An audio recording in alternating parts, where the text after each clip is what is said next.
Nous allons commencer par un mot de prière. Et comme vous le savez, quoi que ce soit que nous faisons en pensée ou en parole, nous faisons tout au nom de notre Seigneur et Sauveur Jésus-Christ.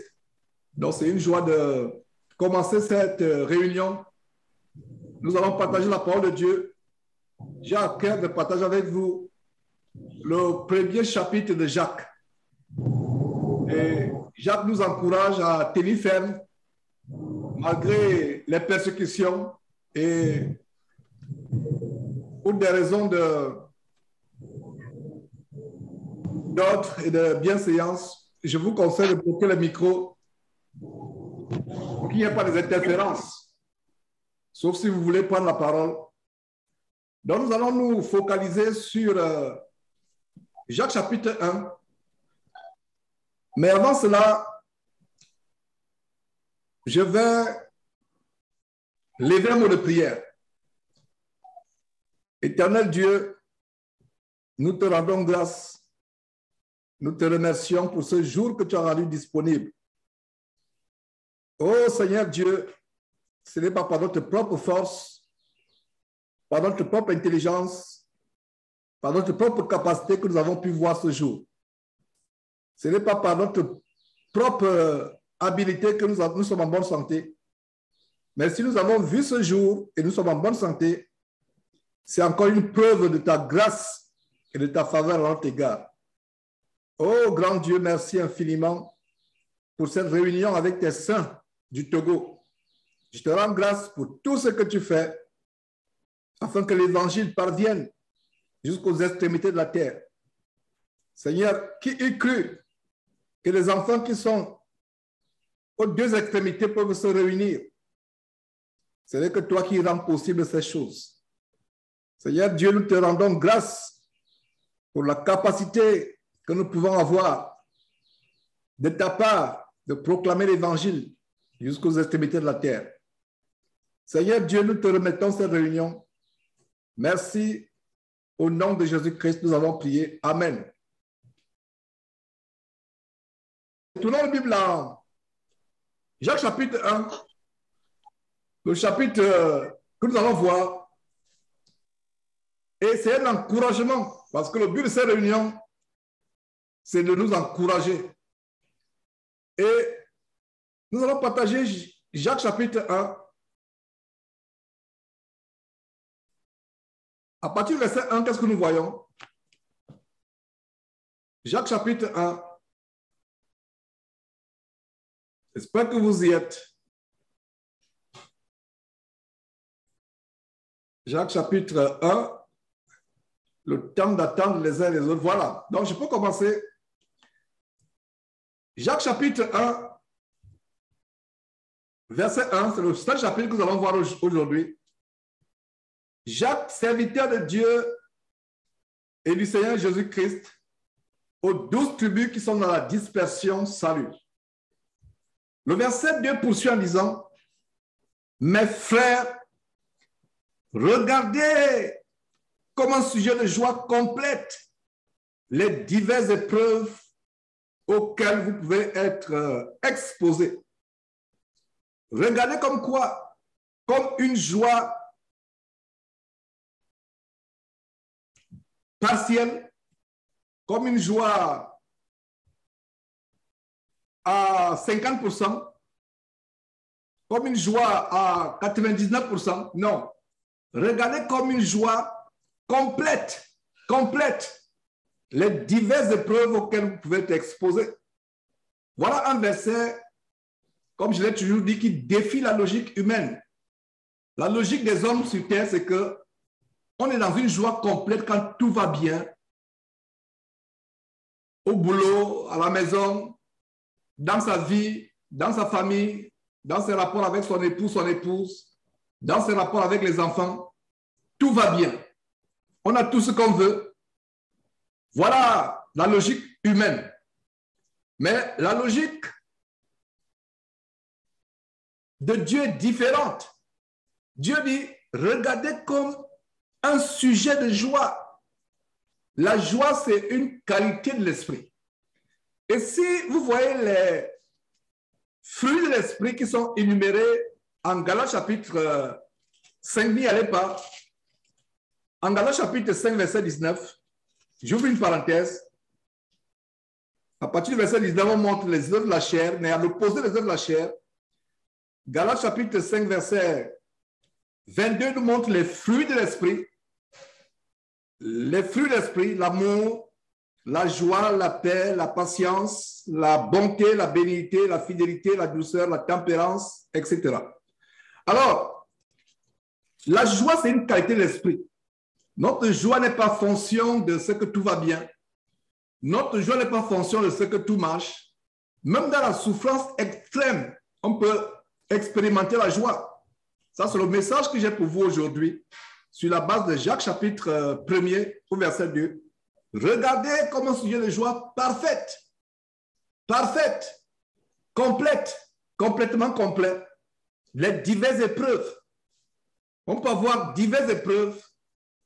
L'épreuve d'une épouse inconvertie qui nous afflige, l'épreuve d'un époux inconverti qui nous afflige, l'épreuve venant des enfants inconvertis qui nous affligent, les épreuves au niveau du boulot, les épreuves au niveau de sa propre famille, parce qu'on a décidé de marcher ferme dans la foi. Cela doit produire la joie. Pourquoi Dieu nous avertit?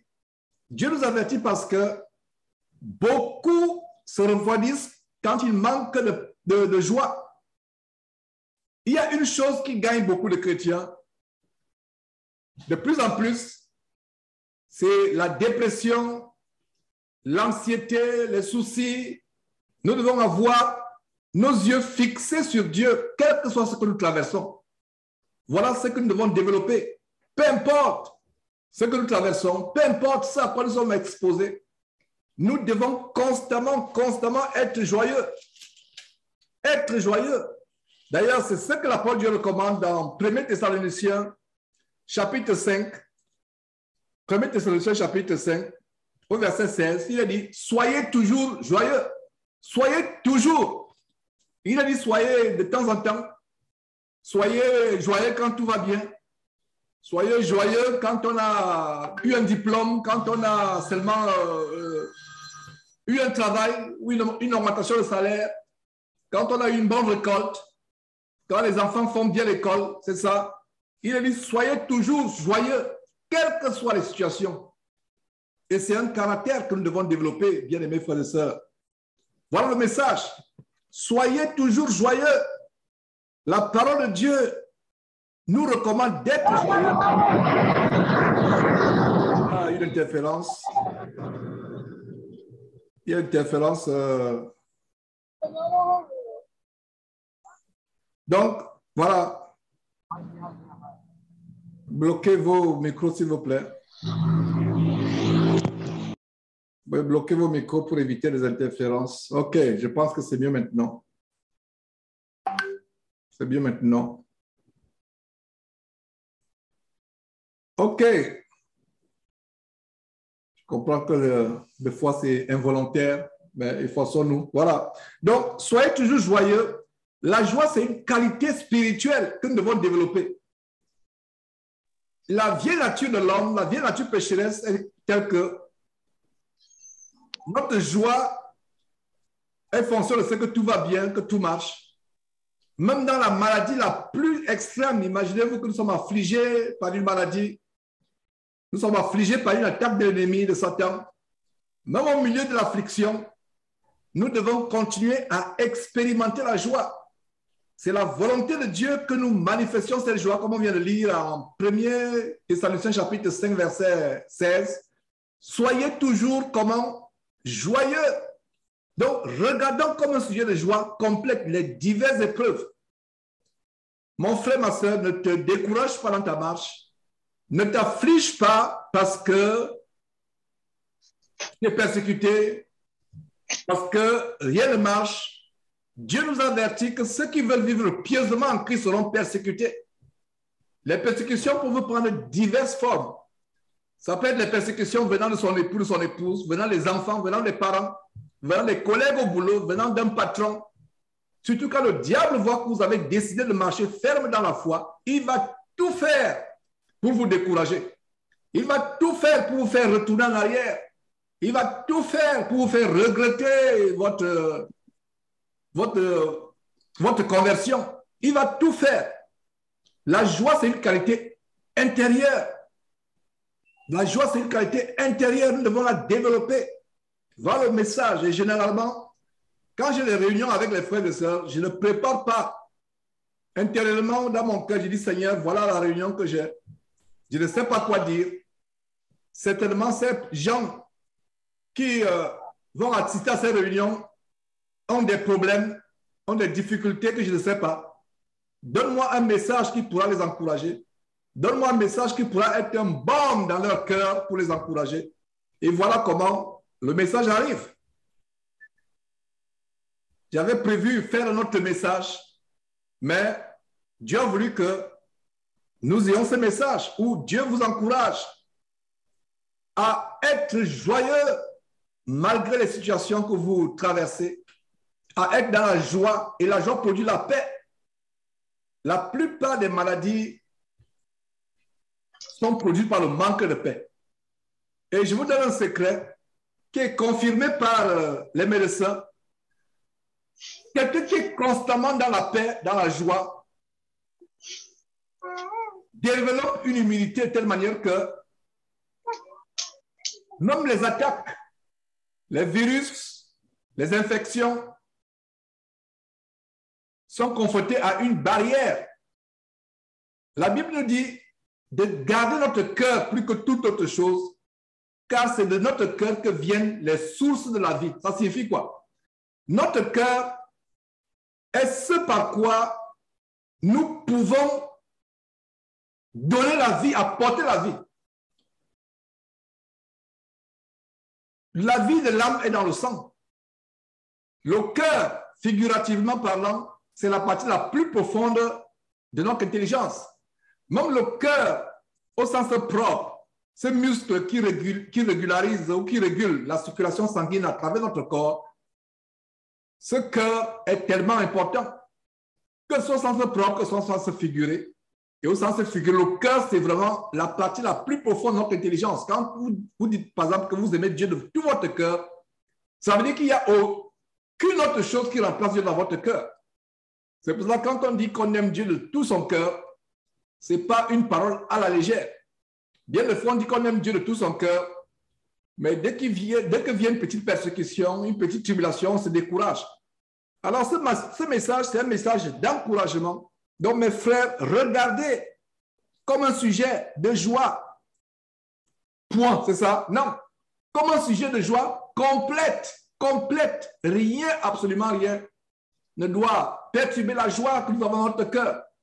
Rien ne doit perturber la paix que nous avons.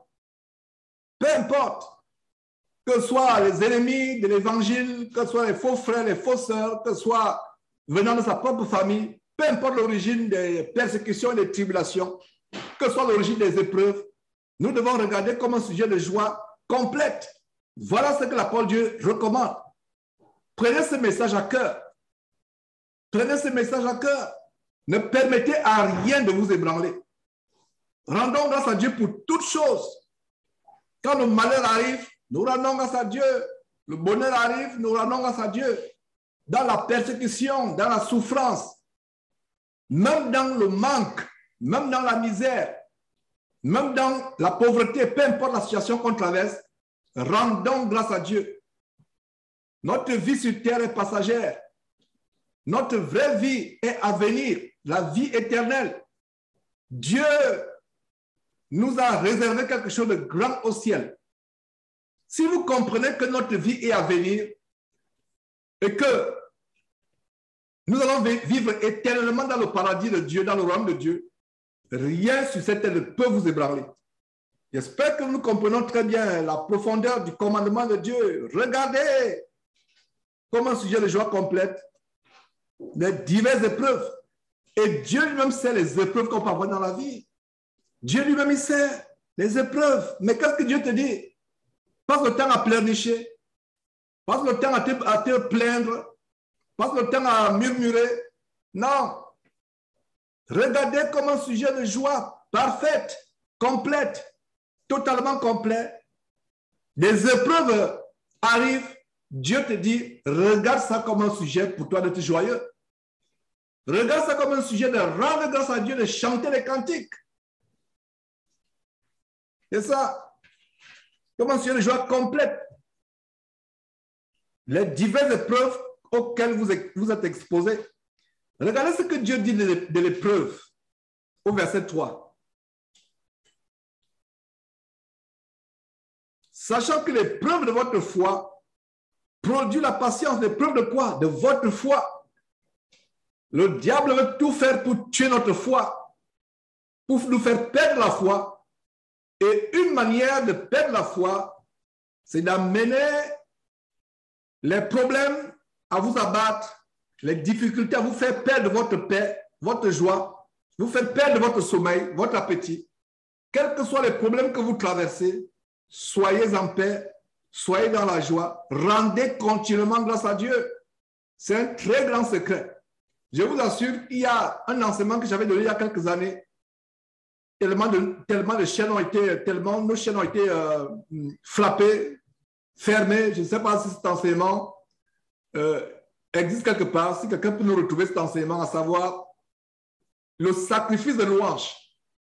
C'est-à-dire que nous louons Dieu, nous lui chantons les cantiques au milieu même de la douleur, au milieu de la peine. Peu importe ce que nous traversons. Voilà ce que nous devons développer. Regardons comment ce sujet de joie complète les diverses épreuves auxquelles vous pouvez être exposés. Sachant que l'épreuve de votre foi produit quoi? La patience. L'épreuve de votre foi, notre foi doit être éprouvée. Bien de fois, Dieu peut mettre devant nous des épreuves pour éprouver notre foi. Et ceux qui nous ont précédés dans la foi, que ce soit les patriarches dans l'Ancien Testament, que ce soit les chrétiens du 1er siècle, ils étaient éprouvés et face aux épreuves, on pouvait voir la foi qu'ils avaient. Et je recommande souvent aux frères d'aller lire et relire le chapitre que j'intitule le chapitre de la foi, qui est Hébreux chapitre 11, le chapitre de la foi. Vous allez voir comment certains ont manifesté la foi au point où ils ne voulaient même pas que Dieu les délivre de ce qui traversait sur terre, parce qu'ils attendaient quelque chose de meilleur au-delà de cette terre. Verset 4. Mais il faut que la patience accomplisse parfaitement son œuvre, afin que vous soyez parfaits et accomplis sans faillir en rien. Ma prière, vous qui suivez ce ministère, les enseignements derrière ce ministère Jésus-Christ TV, ma prière, c'est que vous soyez parfaits comme Dieu voudrait que nous soyons parfaits. Que nous soyons tous, moi y compris, parfaits avant de quitter cette terre. Malgré nos défaillances, malgré nos faiblesses, que nous devenons parfaits. Et une manière, frères et sœurs, pour être parfaits, je vous donne le secret. Vous voulez être parfait ou parfaite aux yeux de Dieu. Faites ceci. Lisez abondamment la parole et mettez-la en pratique. Il y aura des moments où vous allez chuter. Il y aura des moments où vous allez vous refroidir. Vous allez peut-être trébucher. Mais en s'exerçant à mettre la parole de Dieu en pratique, en faisant de cela un exercice, ça va développer l'amour non seulement pour Dieu, mais aussi la crainte de Dieu. Et à la réunion que j'avais avec les frères de Rome-Pierre, la vidéo d'ailleurs a été postée, réunion improvisée à la suite du décès d'une bien-aimée sœur qui est décédée dans des conditions déplorables, emportée par une mauvaise compagnie dans l'église et emportée aussi par la désobéissance à son conducteur. Je parlais de cette nouvelle vidéo que nous sommes en train de poster sur la lecture biblique. C'est-à-dire les vidéos où la Bible est lue, en même temps que la Bible est lue, le texte de la Bible défile. Et je recommandais aux frères de distribuer cela. Donc, si vous êtes au courant de ces vidéos, vous savez de quoi je parle, ou si vous ne savez pas, il s'agit des vidéos sur YouTube, de la Bible qui défile et qui est lue. Et il y a d'ailleurs un frère qui a témoigné que même sur le chemin du travail, il a ses écouteurs, il suit la Bible, il n'y a plus d'excuses. Lisez abondamment la parole de Dieu. Donc, téléchargez ces vidéos, gardez-les pour qu'elles ne disparaissent pas si YouTube nous frappe encore. Téléchargez ces vidéos d'enseignement, je vais dire des vidéos. Il n'y a pas une excuse aujourd'hui. Et si Dieu permet, dans les jours à venir, je vais présenter un site qui a la Bible en toutes les langues africaines. Donc, il n'y a pas une excuse pour nous, Africains, ou pour des personnes qui sont dans les villages. Il n'y a plus d'excuse en disant, moi, je ne sais pas lire. Je suis illettré, je ne sais pas lire. Il n'y a pas d'excuse. Dieu est merveilleux. Dieu est un Dieu juste. Il ne voudrait pas que quelqu'un dise au jour du jugement, Seigneur Dieu, je ne voulais pas, je ne savais pas lire. C'est pour cela qu'il y a ces initiatives gratuites d'exposer la parole de Dieu à presque tout le monde entier. Donc, ce site a les Bibles dans presque toutes les langues locales africaines. Quel travail monumental ces gens ont fait. Donc, je présenterai ce travail et ils encouragent les gens à distribuer, à faire parler de ce travail autour d'eux. Donc, je présenterai ce travail, je montrerai comment on peut télécharger les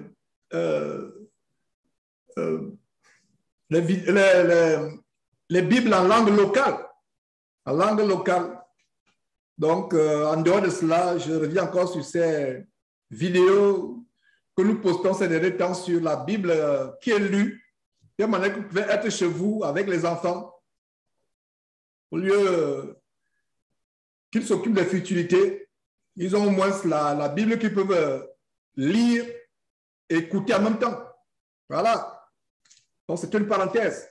Et tout ça, c'est pour que nous devenions parfaits. Devenir parfait, ce n'est pas du jour au lendemain, on va devenir parfait. Nous sommes nés avec la nature pécheresse. Nous sommes nés dans le péché. Et étant nés dans le péché, ça prend du temps pour renouveler notre intelligence. Comme le Saint-Esprit nous dit par l'intermédiaire de l'apôtre Paul en Romains chapitre 12, verset 2. Soyez transformés par le renouvellement de votre intelligence. Et l'intelligence se renouvelle au fur et à mesure où on plonge sa tête dans la parole de Dieu. Aujourd'hui, les gens préfèrent plonger la tête dans les nouvelles. Comme on dit les news. Les gens préfèrent plonger la tête dans les journaux. S'il n'a pas lu son journal, il n'est pas tranquille. S'il n'a pas suivi le journal télé, il n'est pas tranquille. Il faut qu'il suive les journaux. Et ça devient une idolâtrie, y compris nous les chrétiens. Nous ne devons pas recevoir nos informations du monde. Je le disais aux enfants dernièrement, c'est ce que je vous dis maintenant. Ce n'est pas mauvais de suivre les informations, ce qui arrive dans le monde de temps en temps, ce n'est pas mauvais. Si vous le faites, ce n'est pas un péché. Mais être addict aux informations, excusez-moi, être addict aux news, à la télévision, où on ne peut plus se passer les informations, on ne peut plus, on va sur Internet, on va sur YouTube chercher les informations. Qu'est-ce qui s'est passé dans tel pays? Qu'est-ce qui s'est passé dans telle province du Togo? Qu'est-ce qui s'est passé? Qu'est-ce qu'on a dit? Qu'est-ce qui se passe dans tel pays? Qu'est-ce qui se passe? Généralement, nos informations viennent du Saint-Esprit et d'abord de la parole de Dieu. Je vous assure, si vous plongez vos regards, votre intelligence, 24 heures sur 24 heures dans la parole de Dieu, Dieu vous montrera les grandes choses que même les télévisions et les journaux du monde ne vont pas vous donner. Dieu vous révélera les choses. Dieu vous montrera même les signes des temps. Qu'est-ce qui va arriver? Dieu peut le montrer. Donc, il y a cette idolâtrie qui consiste à prendre les journalistes comme notre source d'information. Je ne sais pas pourquoi il le dit. Peut-être ça ne vous concerne pas, vous qui êtes réunis aujourd'hui. Mais ça pourra concerner quelqu'un qui regardera cette vidéo parce que cet enseignement, ce n'est pas seulement pour nous qui sommes réunis, c'est pour tout le monde. Si du moins, c'est par la grâce de Dieu, on arrive à les publier. Alors, comment devenir parfait, je répète? Plongez vos regards 24 heures sur 24 heures dans la parole de Dieu. C'est inadmissible pour un chrétien de passer une journée sans lire sa parole de Dieu. sans lire sa Bible, plutôt, je devrais préciser, parce que quand il dit parole de Dieu, ceux qui ne savent pas que la parole de Dieu, c'est la Bible, parce que la parole de Dieu, c'est la Bible. La Bible est la parole de Dieu et la volonté de Dieu révélée aux hommes. Donc, c'est inadmissible pour un chrétien de passer une journée sans écouter la Bible, sans la lire. C'est inadmissible. Nous devons l'écouter, nous devons la lire jour après jour. Voilà comment nous devenons parfaits. Voilà comment nous transformons notre intelligence. Voilà comment nous renouvelons notre intelligence. Donc, continuons au verset 5. Si quelqu'un d'entre vous manque de sagesse, qu'il aille à l'université. C'est ce que vous lisez. Si vous lisez cela, c'est que vous n'avez pas une bonne Bible. Si quelqu'un manque de sagesse, qu'il aille préparer le concours pour la fonction publique. C'est ça? Non. Si quelqu'un manque de sagesse, qu'il demande à qui? À Dieu. À Dieu. Qu'il demande à Dieu. J'ai toujours partagé avec vous ce témoignage d'un jeune que j'ai connu ici à Houston, un jeune Africain camerounais qui avait donné ce témoignage jusqu'à 10 ou 11 ans ou même 12 ans. Il ne savait pas lire. On avait perdu espoir. Mais il avait grandi dans une famille chrétienne, ayant un père engagé dans la parole de Dieu. Et il a donné son témoignage. Il s'est surpris en train de lire par miracle. Il s'est surpris. Il a pris la Bible. À un moment, il était complexé qu'il ne pouvait pas lire la Bible, mais il s'est surpris en train de lire couramment sans que personne lui apprenne à lire. Ça peut paraître un miracle, mais laissez-moi vous dire que je prends cet exemple pour vous montrer que rien n'est impossible à Dieu. C'est Dieu qui donne la sagesse. La sagesse, ce n'est pas les grands diplômes. Je ne dis pas par là qu'avoir les grands diplômes, c'est mauvais. Ça peut peut-être être un piège pour ceux qui ne sont pas humbles, comme ça a failli être un piège pour moi par le passé, les grands diplômes, parce qu'on est enflé d'orgueil, on pense qu'on est quelque chose, on pense qu'on est intelligent, alors qu'on est plutôt sot. On est insensé. Avoir les grands diplômes, alors l'école n'est pas mauvais. Mais sachez que la sagesse ne s'octroie pas avec les diplômes. La sagesse ne s'octroie pas avec les grandes études. Ce n'est pas mauvais de faire les études. Ce n'est pas mauvais, surtout les jeunes gens qui m'écoutent. Si vous voulez faire les études, allez-y. J'encourage mes enfants, par exemple, à être meilleurs dans ce qu'ils font. Et tout parent doit encourager les enfants à être... tout parent doit encourager ses enfants à être travailleurs, pas paresseux, dans tout ce qu'ils entreprennent, à être diligents, à chercher à être bons dans ce qu'ils font, mais en gardant une chose à cœur, l'humilité, l'humilité, l'humilité. Autant de patriarches au temps biblique, dans l'Antiquité, il fallait faire l'agriculture, l'élevage, pour pouvoir avoir son gagne-pain ou être un artisan. Mais dans notre époque, ça peut toujours se faire, mais de plus en plus, il faut aller à l'école, il faut apprendre un métier, il faut aller dans un institut, il faut aller dans une école, à l'université. Donc, ce n'est pas mauvais. Donc, ne me comprenez pas mal. Ce que je suis en train de dire, c'est que malgré le fait qu'on parle à l'école, avoir les diplômes, même des grands diplômes, cela ne donne pas la sagesse. À un moment de ma vie, j'étais arrivé avec mes diplômes au point où je pensais être intelligent. Mais à un moment, je me suis rendu compte que ces diplômes m'éloignaient de la vraie sagesse. Vous voulez la sagesse? La voici. La voilà entre mes mains. Entre vos mains, c'est la Bible. La vraie sagesse. Alors, si quelqu'un manque de sagesse, qu'il fasse quoi? Qu'il la demande à Dieu. Regardez le jeune Joseph, vendu en Égypte, comme esclave. Il arrive à âgé d'environ 17 ans en Égypte. Il est vendu comme un esclave. venant d'une tribu que les Égyptiens méprisaient, un jeune hébreu, et les Égyptiens, qui à l'époque étaient une civilisation entre guillemets sophistiquée, avaient du dédain, avaient du mépris pour les bergers. Les bergers étaient l'abomination aux Égyptiens. Ils avaient du mépris, du dédain. Pour les Égyptiens sophistiqués, il y a une civilisation entre guillemets sophistiquée, ils avaient du mépris pour les Égyptiens, les Hébreux, et surtout les Hébreux bergers.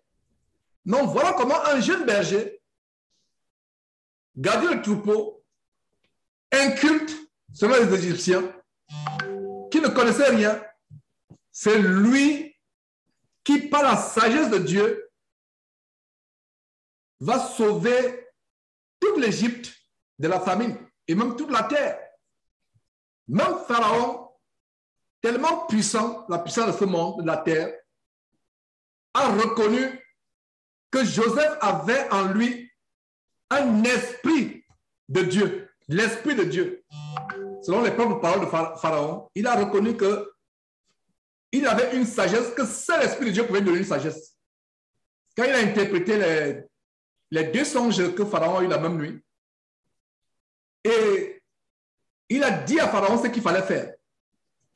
Même ceux qui ont fait des grandes études d'économie, des grandes études de management de gestion, ne pouvaient pas voir la sagesse aussi simple de Joseph. Joseph a reconnu cela.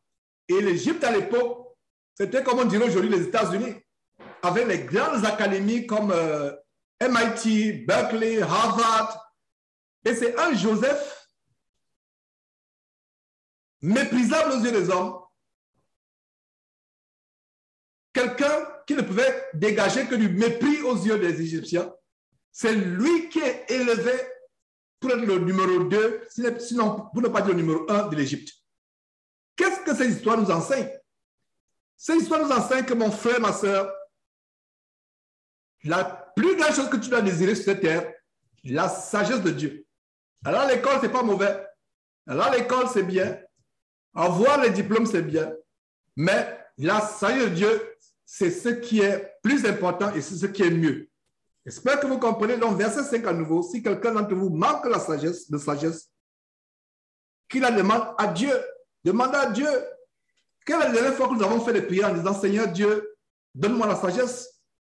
Seigneur Dieu, donne-moi la sagesse. Demander la sagesse à Dieu, c'est une bonne chose. Le discernement. Et le manque de sagesse se manifeste par quoi? Par le manque de discernement. Je reviens encore sur cette sœur qui est décédée, qui n'est même pas encore enterrée, que nous sommes en train de pleurer. Le manque de sagesse. Le manque de sagesse se manifeste par le manque de discernement.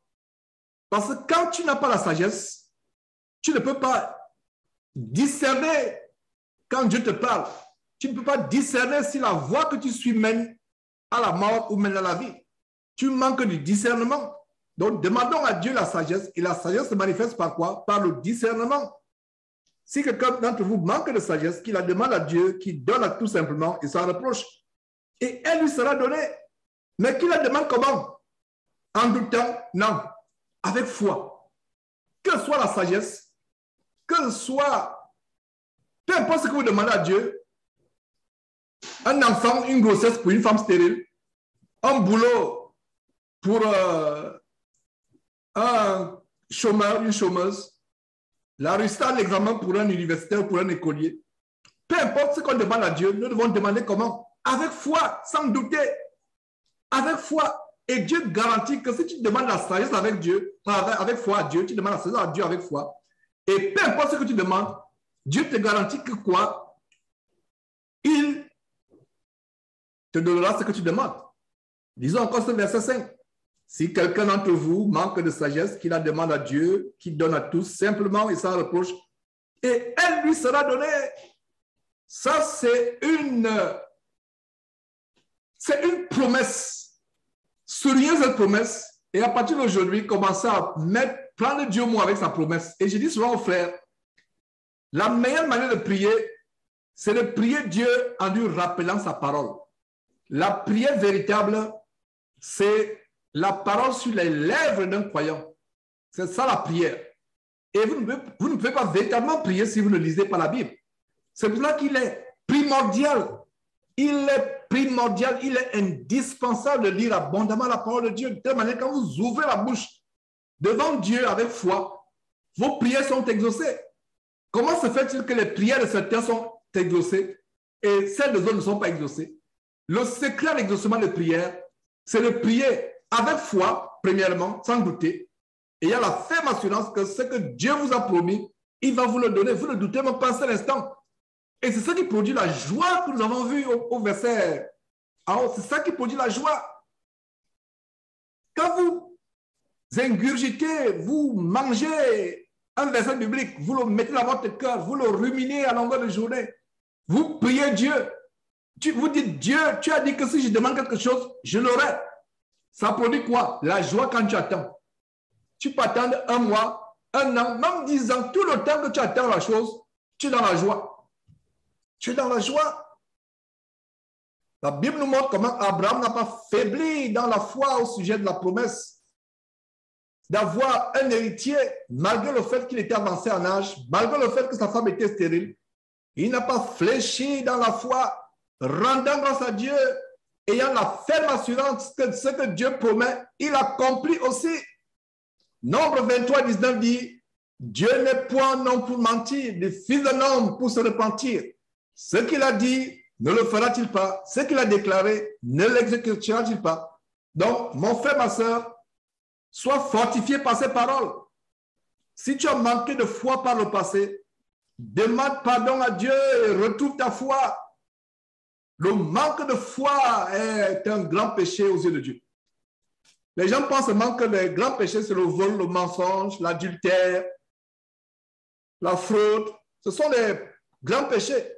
Mais il y a un autre grand péché qui est le manque de foi. Vous commencez à douter. Pourquoi certains chrétiens sont dépressifs? Ils sont obligés de prendre encore les comprimés pour dormir parce que la dépression a gagné a envahi leur vie. Pourquoi? Parce qu'il y a un manque de foi et un manque de paix. Quand tu as foi en Dieu, tu ne déprimes pas. Quand tu as foi en Dieu, même si tu as fait un concours où sur 1000 candidats, on veut prendre 3 personnes, tu attends avec foi. Maintenant, si c'est la volonté de Dieu, le miracle va s'accomplir. Si ce n'est pas la volonté de Dieu, il y a une porte merveilleuse qui t'attend. Ne te décourage pas. Tu fais une affaire qui n'aboutit pas. Rends grâce à Dieu. Quand une porte est fermée, ça veut dire que Dieu a une porte meilleure pour toi. Ne te décourage pas. Je prends ces exemples pour bâtir en vous la foi et rien que quoi? La foi. Donc, si quelqu'un manque de sagesse, peu importe ce dont vous manquez, demandez avec foi. La vraie prière, c'est de prier Dieu en lui rappelant sa parole. Dieu, tu as dit que si je te demande quelque chose, tu me la donneras. Et je la demande avec foi. Je te glorifie. Je ne me décourage pas. Je sais que rien n'est impossible. Douter, c'est manquer de foi. Douter, c'est insulter Dieu. Quelqu'un va me demander, mais Georges, comment ça douter, c'est insulter Dieu?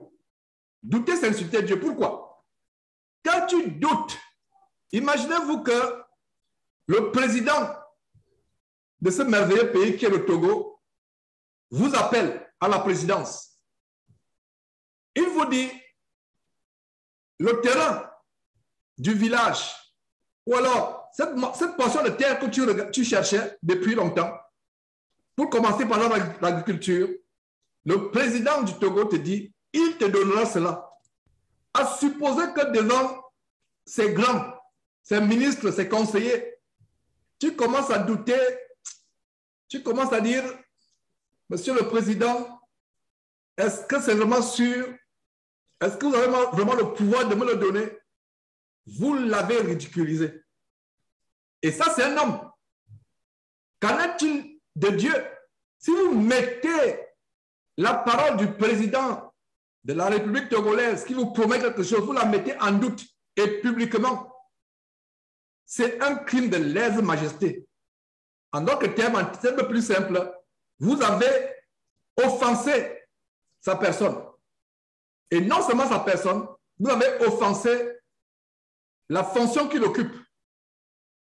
Parce que quand un président sort un décret, il y a un cachet qui est posé à ce décret. Pourquoi il y a le cachet? Vous vous êtes toujours posé la question pourquoi il y a toujours le cachet sur le décret. Il y a un décret présidentiel, il y a le cachet. Même le maire de la localité, le sous-préfet, il prend un décret, il y a le cachet. Le cachet signifie que c'est accompli, attesté, indisputable. Personne ne peut refuter cela. Et rien ne pourra bloquer. Si nous pouvons croire à la décision d'une autorité en votre faveur où il y a un cachet, vous restez tranquille. Même le banquier du coin, en voyant la décision du président qui vous donne 10 hectares de terrain, 100 hectares de terrain, le banquier qui voit le cachet, il ne va pas douter un seul instant. Un comptable qui voit ça ne va pas douter un seul instant. Un avocat ou un notaire qui voit ça ne va pas douter un seul instant. Pourquoi je prends cet exemple? Quand Dieu donne son cachet, sa parole, c'est le cachet de Dieu. La parole, la Bible que je tiens entre mes mains, c'est la parole de Dieu avec son cachet. Dieu a dit, il a accompli, son cachet est là. Dans ton cœur, tu commences à dire, est-ce que vraiment Dieu va faire cela?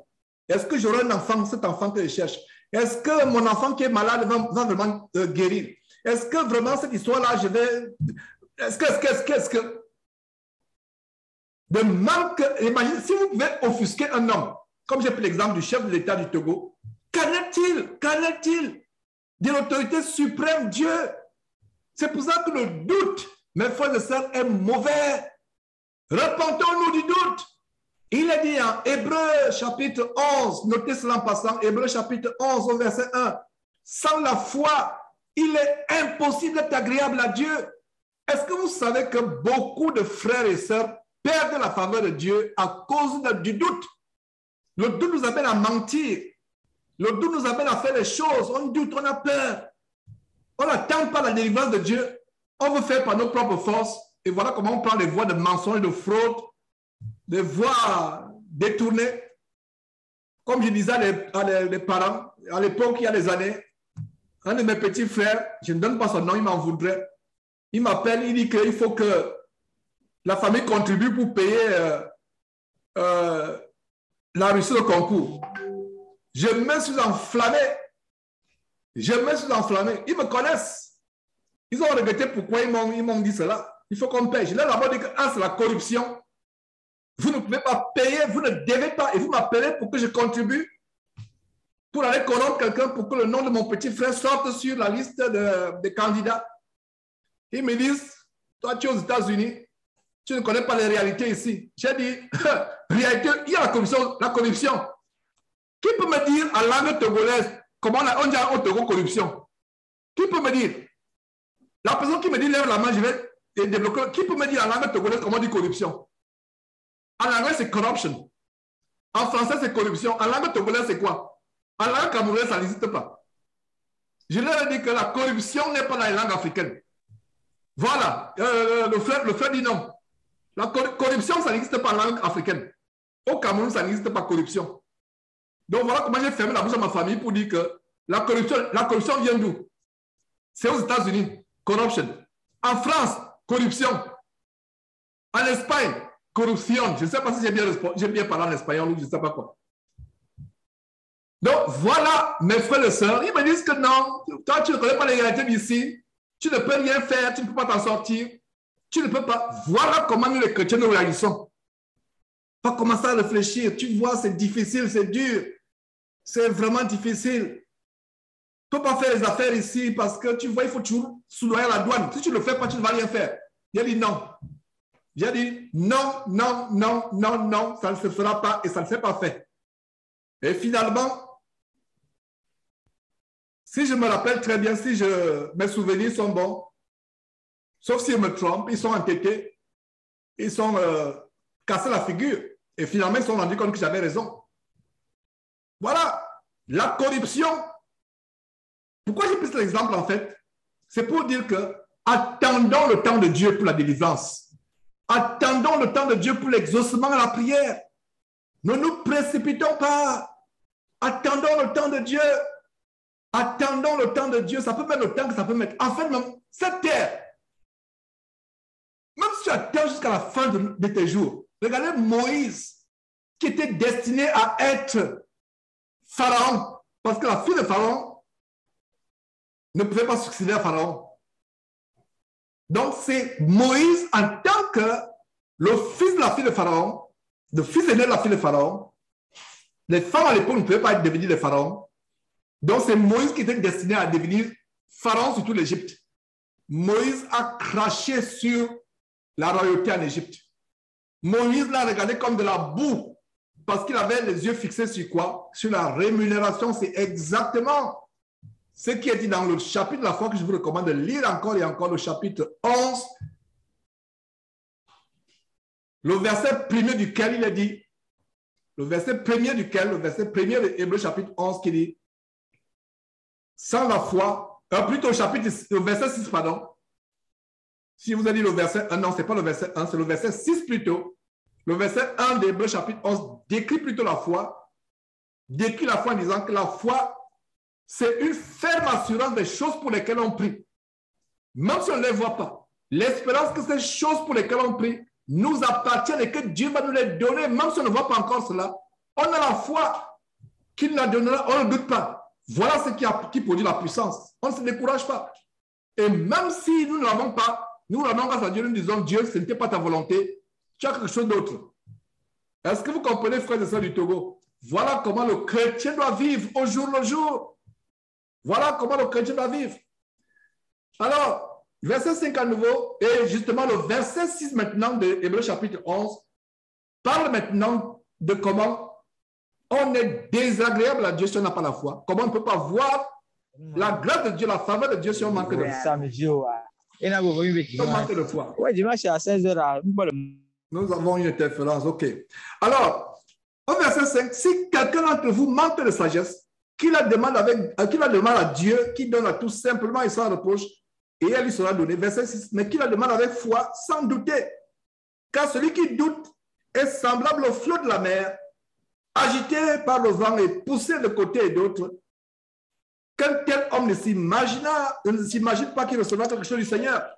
Voilà Dieu qui dit que ne t'imagine pas que tu recevras quelque chose du Seigneur si tu doutes. Voilà ce qui produit le manque de joie. Vous voyez souvent certains chrétiens, il a le visage, comme on dit souvent aux États-Unis, gloomy, toujours dans la dépression, toujours dans l'abattement. Vous voyez, toujours dans le manque de... Et pourquoi les marabouts prospèrent à travers le monde, et surtout en Afrique? Pourquoi les marabouts prospèrent? Les marabouts prospèrent parce que les gens n'ont pas confiance en Dieu, ils ne croient pas en Dieu. Et pourquoi les faux pasteurs prospèrent? Les faux pasteurs prospèrent, pourquoi? Parce que les chrétiens, soi-disant, n'ont pas la foi.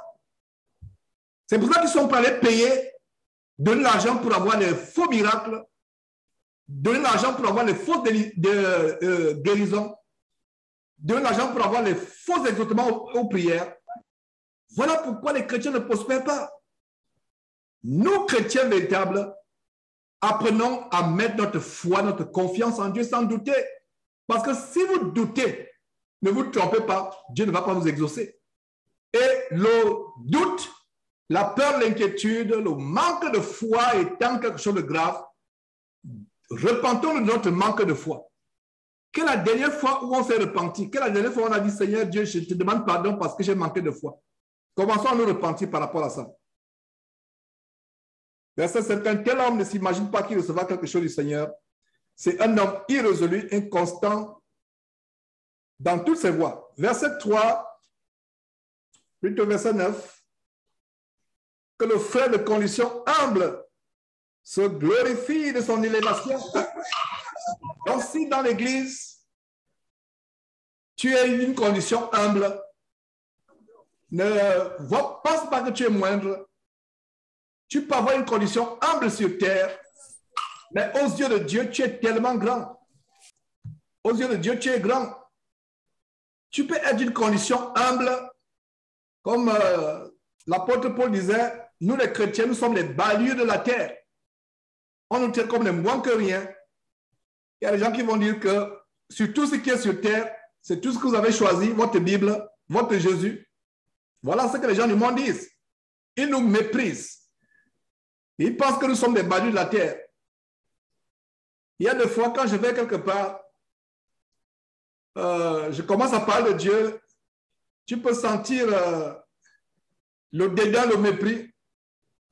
Et maintenant, quand les gens découvrent que j'ai telle fonction, j'ai tel diplôme, maintenant, c'est là où ils sont émerveillés.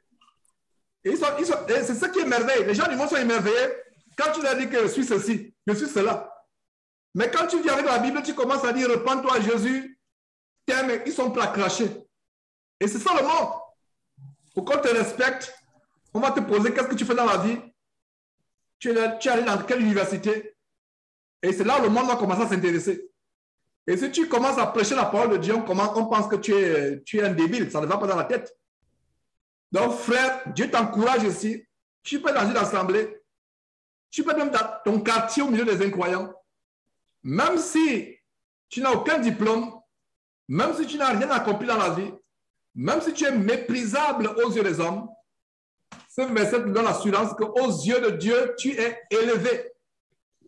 Je vous assure, l'homme le plus riche de la terre, même le président, l'homme le plus riche, les présidents de la terre, les hommes riches et autres, sans Dieu, ils ne te dépassent pas.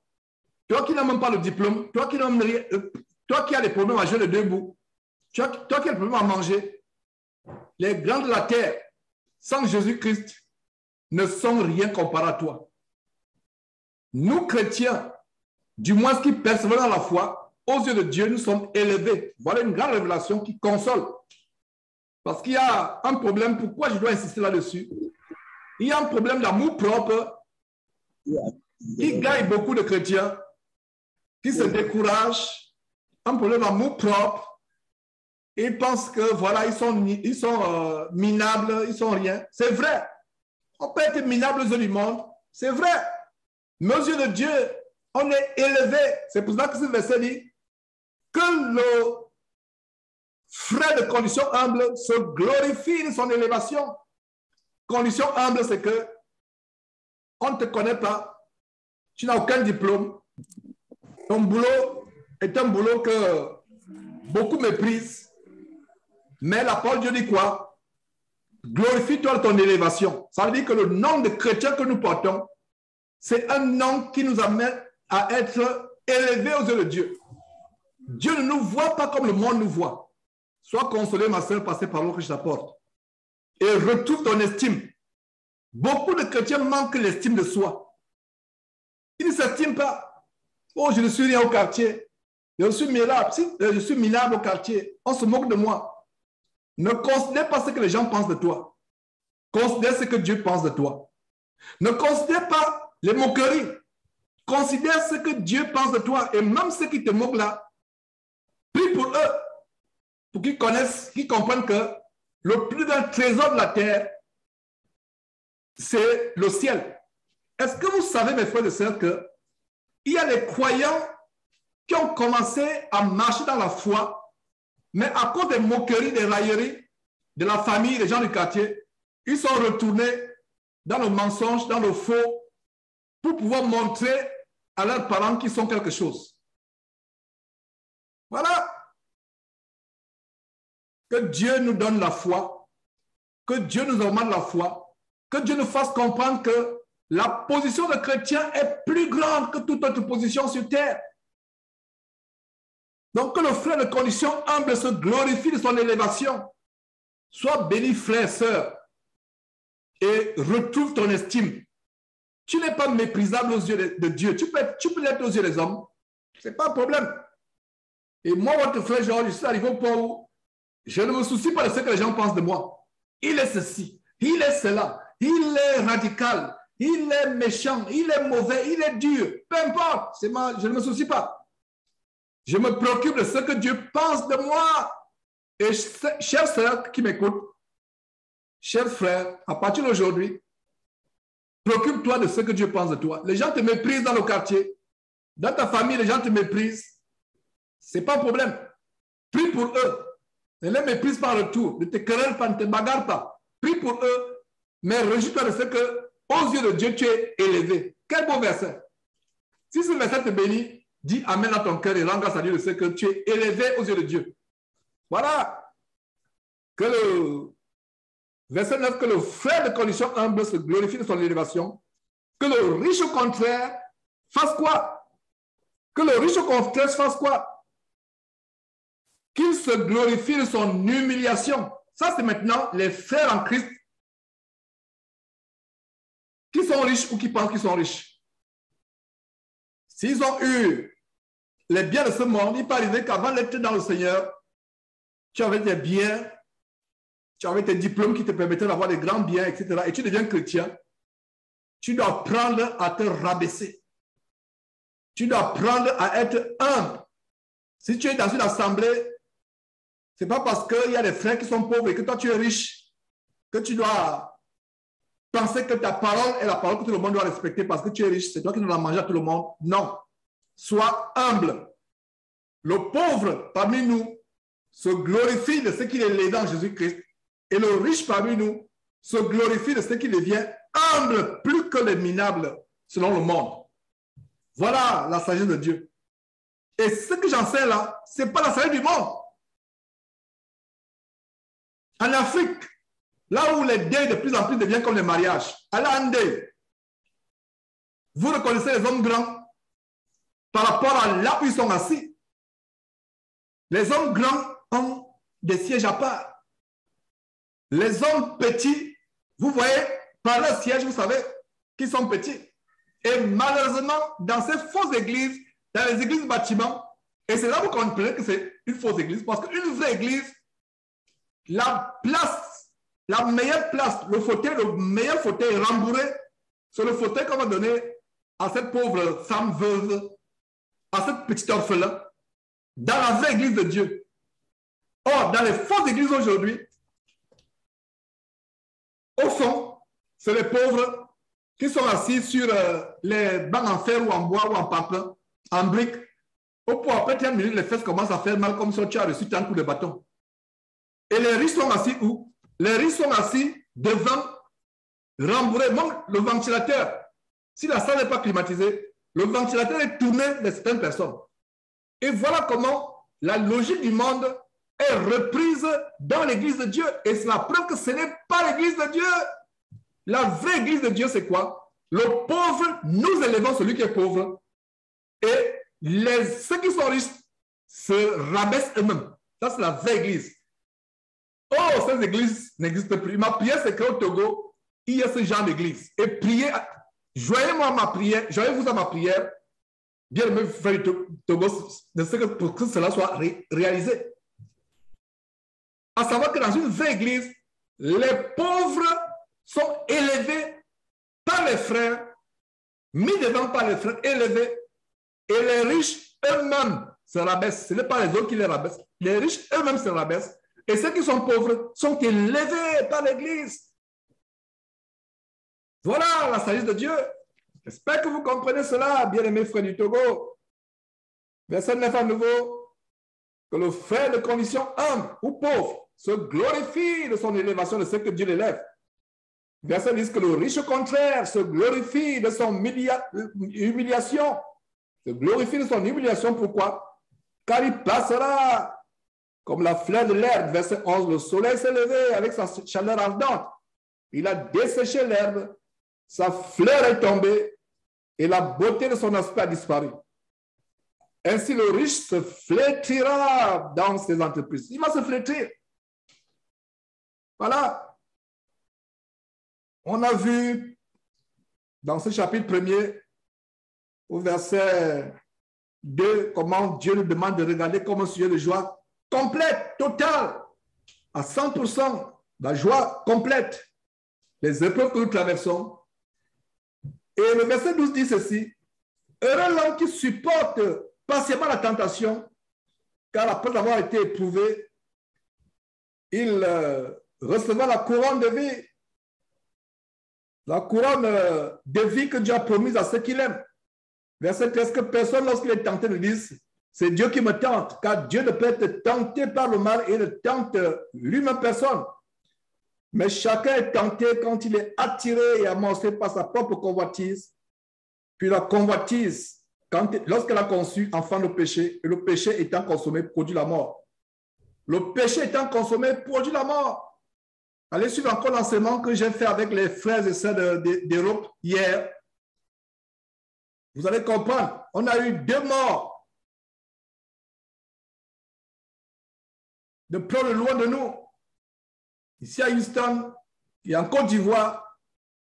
Et qu'est-ce qui est cette mort? C'est le péché.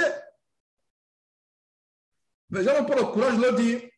Mais moi, votre frère Georges, j'ai dit la vérité, j'ai dit ce que les autres n'arrivent pas à dire. Soit ils ont peur de dire, soit ils ne veulent pas dire pour plaire aux hommes. J'ai dit ce qui est dur. Je ne plais pas aux hommes. Galates chapitre 1, verset 10. Si je plaisais aux hommes, je ne serais pas serviteur de Jésus-Christ. Et j'encourage tous les vrais serviteurs de Dieu à être ainsi. Dire la vérité, même si elle blesse. Même si tu auras tout le monde entier pour ennemi, dis ce qui est vrai. La mort de ces 2 personnes, à Houston ici et en Côte d'Ivoire, c'est le péché, un point, un trait. Et c'est l'occasion pour nous qui sommes restés vivants. Est-ce qu'il est dit que nous qui sommes restés vivants sommes meilleurs que ceux qui nous ont dévancés dans la mort? Non. Peut-être qu'il y avait des aspects où ils étaient meilleurs que nous. Mais il n'en demeure pas moins que c'est le péché et c'est un moyen pour nous de comprendre que si nous faisons les mêmes erreurs, il nous arrivera la même chose et même pire. Est-ce que vous comprenez? Le péché étant consommé produit la mort. Voilà ce que le verset 15 dit. Le péché entraîne toujours la mort. Le plus grand problème de l'homme, de l'humanité, c'est le péché. C'est pour cela qu'il a fallu que Dieu paye le prix fort en faisant partir son Fils du ciel pour le faire mourir sur terre sur une croix infâme pour régler définitivement le problème du péché, afin que le péché n'ait plus de pouvoir sur nous. Voilà, mes frères et sœurs, la sainte doctrine que je vous partage. Terminons cette exhortation par le verset 16. Et suivant.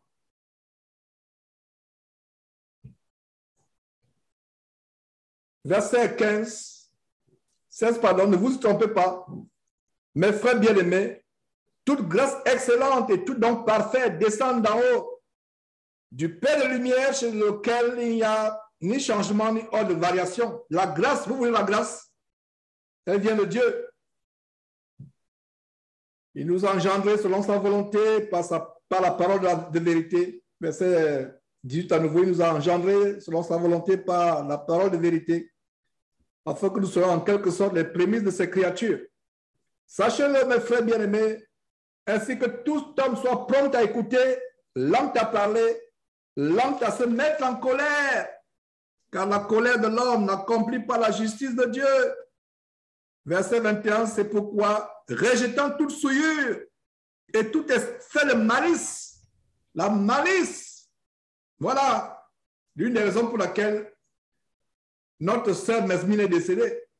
Allez suivre l'enseignement d'hier. La malice, la duplicité. Beaucoup de malice dans le corps de Christ aujourd'hui. Beaucoup de malice, de ruse, de duplicité, de cachotterie, de ruse. C'est pourquoi, rejetant toute souillure et tout excès de malice, recevez avec comment? Avec douceur. Et je pense que c'est ce que vous êtes en train de faire maintenant. Mes paroles peuvent être dures, mais recevez-les avec douceur. Parce que c'est la parole de vie, la parole qui peut sauver votre âme, comme ce verset conclut en disant, recevez avec douceur la parole qui a été plantée en vous et qui peut sauver vos âmes. Le frère Modeste, justement à la réunion d'hier, frère Modeste du Cameroun, qui participe à cette réunion depuis le Cameroun par Zoom, disait ceci: il y a des médicaments qui sont amers. Regarde la livaquine. La livaquine est amère, n'est-ce pas? La chloroquine ou la quinine même. C'est amer, l'écorce d'arbre de l'arbre de laquelle est issue la livaquine. L'écorce est amère. Regardez un peu le ndolé au Cameroun, avec lequel on se lave le ventre. C'est amer, mais ça sauve de la mort, ça sauve de la maladie. L'excès de sucre entraîne le diabète, n'est-ce pas? L'excès de sucre évangélique entraîne le diabète spirituel. Voilà la révélation. Les gens n'aiment pas ce qui est amer. Ah, ces paroles sont dures. Ah, non, aimez l'évangile bonbon vous fait gonfler le corps, gonfler le ventre et vous attrapez à force de sucer ces bonbons évangéliques afin de manger, ingurgiter à longueur de journée ces sucreries évangéliques. Vous attrapez le diabète spirituel. Frère, acceptez l'amertume, la mériter, je vais dire plutôt la mériter. Plus exactement, la mériter la parole de Dieu. Il y a des produits pour nettoyer les reins, nettoyer le foie, nettoyer le cœur, le corps. La plupart des produits pharmaceutiques qu'on vous recommande, ils ne sont pas agréables. Je me rappelle quand on était enfant, on donnait les sirops contre la fièvre ou le paludisme. Quand le papa vous appelle de venir vous aligner, il faut voir le visage. Parce que vous savez que quand vous allez boire, et le papa sait que, de même que, enfin, toute la mère que perd ce produit, le papa sait que ça va vous soulager. Et ça nous soulageait. C'est la même chose aujourd'hui. Les chrétiens aiment ce qui est sucré. Ah, tu feras ceci, amen. Tu vas faire cela, amen. Ta vie sera une vie de bénédiction, amen. Il voit tout dans ta vie, il ne voit pas le péché. Il voit comment tu auras un grand fonds de commerce. Il voit comment tu auras des affaires, tu auras des avions, mais il ne voit pas comment tu couches avec toutes les filles du quartier. Il ne voit pas comment tu passes le temps à être ivrogne dans les bars. Il ne voit pas comment tu fais la fraude, mais il voit seulement les bonnes choses. Et toi, tu dis amen. Aucun changement, la vie ne change pas. Nous devons recevoir la parole avec douceur. Elle peut être dure dans notre bouche et même dans nos entrailles, mais plus tard, quand on va digérer, ça produit la mort. Je prends l'exemple de la livaquine ou du ndolé au Cameroun, cette feuille amère. Je me rappelle même qu'étant enfant, les mamans purgeaient les enfants avec ces feuilles et ça enlevait les vers. L'évangile peut paraître dur, mais ça va vous enlever les vers, spirituellement parlant, de votre intelligence, spirituellement parlant. L'évangile peut être dur, amer, mais savourez-le, acceptez-le.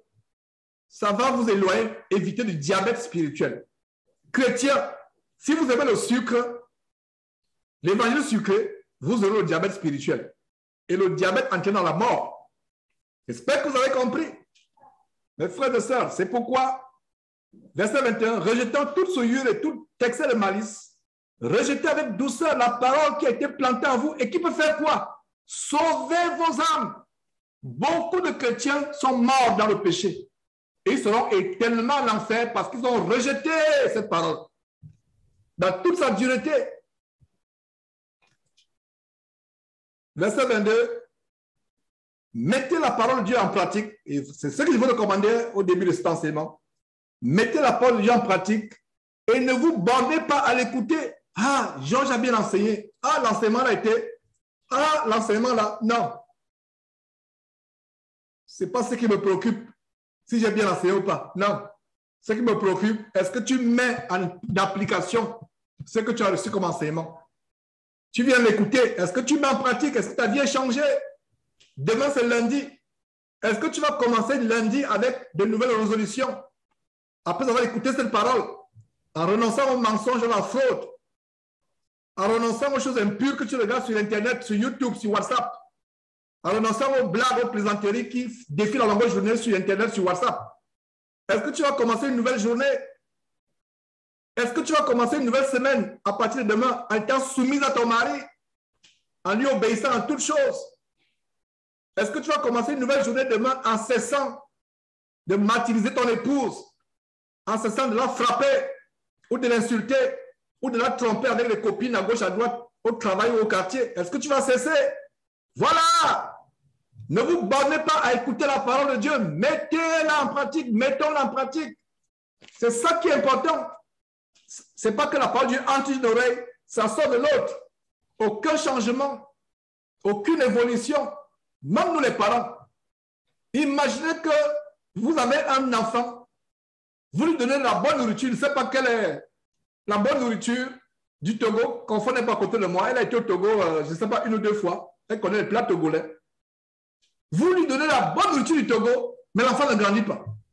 Vous lui donnez la bonne nourriture, il est toujours là, maigre, maigre, maigre, maigre. Il ne grandit pas. Il est court, il ne grandit pas. Il atteint 5 ans, c'est comme si un enfant qui a 6 mois. Vous, parents, vous serez tristes, n'est-ce pas? C'est la même chose qui arrive avec Dieu. Dieu a affligé tous ces enseignements que nous donnons sur Jésus-Christ TV. Ces merveilleuses révélations qui sont dans la Bible, vous les avez, mais votre vie ne change pas. Si la maman sera affligée en voyant comment son enfant, malgré la bonne nourriture qu'on lui donne, les bons mets du Togo que vous lui donnez, malgré cela, l'enfant ne change pas, l'enfant ne grandit pas. Il devient toujours à 5 ans, il est comme un enfant de 6 mois. À 10 ans, il est comme un enfant d'un an. Les parents seront tristes, n'est-ce pas? Voilà ce qui se passe. Dieu est infiniment plus triste quand, malgré toute la nourriture du ciel que nous avons, nous ne grandissons pas. Et nous ne grandissons pas pourquoi? Notre vie ne change pas. Les mauvaises habitudes, le même orgueil, les mêmes animosités, la même colère, les mêmes mauvaises compagnies, le même égarement, on ne change pas. Voyez? Verset 23 nouveau, mettez la parole en pratique et ne vous bornez pas à l'écouter. En vous trompant pour vous-même par les faux raisonnements. Nous, les chrétiens, nous sommes forts. Or, dans la parole de Dieu, tu commences à raisonner. J'ai dit souvent aux chrétiens, mettez la parole de Dieu en pratique. Ne fouillez pas la Bible pour chercher les versets qui vont contredire ce que Georges vous enseigne. Il y a les faits, il est là, tu lui dis d'abandonner le sexe avant le mariage, il commence à fouiller, il passe toute une journée, il fouille la Bible pour montrer un verset pour justifier qu'il peut avoir le sexe avant le mariage. Ne fouillez pas la Bible pour chercher les versets qui justifient votre péché. Allez à la Bible pour trouver les versets qui vous aident à vous affranchir du péché. Je répète, je l'ai déjà dit plusieurs fois, mais je ne me fatigue pas de vous dire les mêmes choses. N'allez pas à la Bible pour chercher les versets qui supportent votre péché. N'allez pas sur YouTube pour chercher les enseignements des faux pasteurs qui supportent le fait que tu peux divorcer et aller épouser notre femme, que tu peux être polygame, que tu peux avoir le sexe avant le mariage, que tu peux te masturber, que tu peux fumer, que tu peux tout faire. Ne faites pas cela. Les raisonnements résonnent, on commence à raisonner. Et c'est ce qui tue les assemblées aujourd'hui. On donne une instruction biblique, doctrinalement biblique. Les gens commencent à dire non, moi, je ne vois pas ça de cette manière, je vais aller réfléchir. Laisse-moi aller réfléchir. On ne réfléchit pas contre Dieu. Donc, mettez la parole de Dieu en pratique, verset 23, et ne vous bornez pas à l'écouter en vous trompant vous-même par de faux raisonnements. Faux raisonnements, c'était plutôt le verset 22. Verset 23, car si quelqu'un écoute la parole et ne la met pas en pratique, il est comme quoi? Il est semblable à un homme qui regarde dans un miroir son visage naturel et qui, après s'être regardé, s'en va et oublie aussitôt comment il est. Mais regarde la bonne promesse qui s'attache à celui qui met en pratique la parole de Dieu. Et cette promesse au verset 25.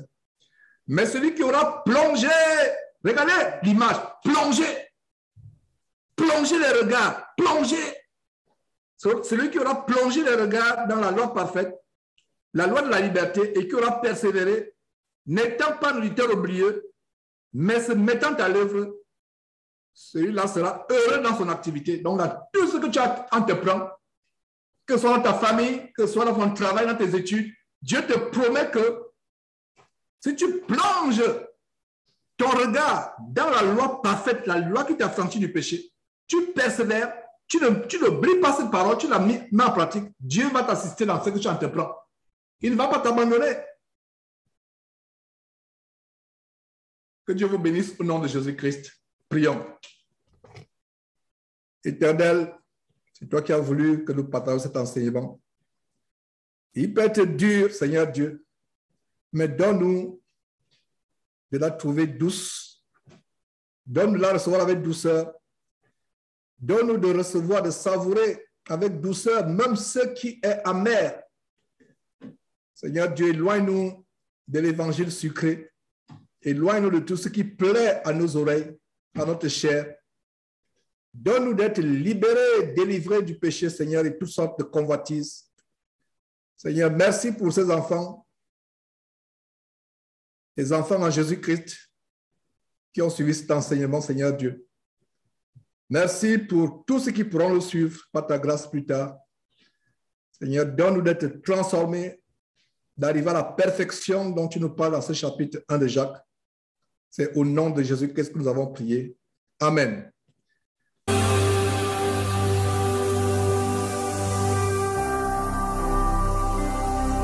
Jésus-Christ TV, vous connaîtrez la vérité et la vérité vous affranchira.